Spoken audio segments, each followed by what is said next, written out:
സാറേ ഒരു മിനിറ്റ്, നിങ്ങൾ ഇപ്പൊ ഭക്ഷ്യധാന്യത്തെ കുറിച്ച് കാര്യങ്ങളൊക്കെ പറയുന്നത് കാരണം 42 പേര് ഇപ്പോഴും മണ്ണിന്റെ അടിയിൽ കിടക്കുകയാണ്.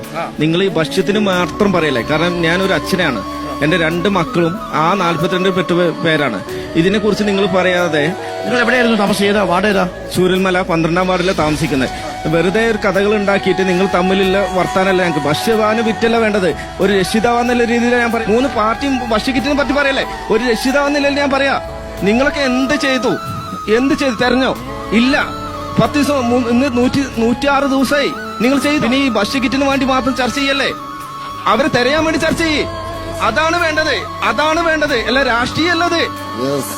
ഈ നിങ്ങളെ മക്കളാണോ കിടക്കുന്നത് മണ്ണിന്റെ അടി കിടക്കാൻ? നിങ്ങൾ പറയോ സംസാരിക്കുക ഈ ഭക്ഷ്യക്കിറ്റിന് വേണ്ടിയിട്ട്? ഇത് സംസാരിക്കാതെ വേദനയുണ്ട്. 2 മക്കളെ മണ്ണിന്റെ അടി കിടക്കുന്നേ.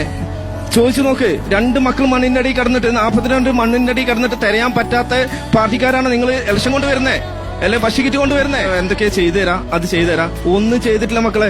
നിങ്ങൾ ഉറങ്ങിയിട്ടില്ലോ? ഇന്ന് 100 ദിവസമായി ഉറങ്ങിയിട്ട് ഞാൻ. ഒരു രക്ഷിതാവ് പറയുന്നേ, നിങ്ങൾക്ക് ഉറങ്ങാൻ പറ്റുമോ? നിങ്ങൾ ഭക്ഷ്യക്കിറ്റിന് മാറ്റി പറയുന്നേ. നിങ്ങൾ എല്ലാവരും കേൾക്ക്, നിങ്ങളെ മക്കൾ മണ്ണിന്റെ അടി കിടക്കാൻ നിങ്ങൾ കേൾക്കോ? ഭക്ഷ്യക്കിറ്റ് നമുക്ക് ഉണ്ടാക്കാം, പൈസ ഉണ്ടെങ്കിൽ ഉണ്ടാക്കാൻ പറ്റും. പുഴിയരിച്ച ഭക്ഷ്യക്കിറ്റ് അല്ല വിഷയം. തിരിച്ചെടുക്കുന്ന മണ്ണിൽ കുട്ടികളെടുക്കേ. എന്നിട്ട് നിങ്ങൾ വർത്താനം പറയും, ഡയലോഗ് അടിക്കാൻ നിൽക്കല്ലേ.